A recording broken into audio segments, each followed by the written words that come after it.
الو نفیس؟ تو حرمت منو نگه نداشتی نفیس. مامان همیشه که براتون پول میفرستم.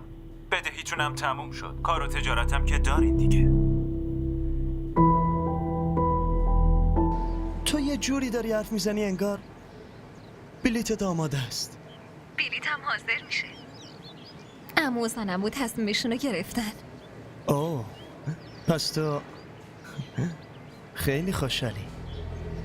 مخه چرا نباید خوشحال باشم؟ اول از همه میرم درسامو تموم میکنم، بعدش یه کار خوب و بعدم استقلالمو میگیرم. که اینطور؟ من که هیچ جای حرفات نبودم.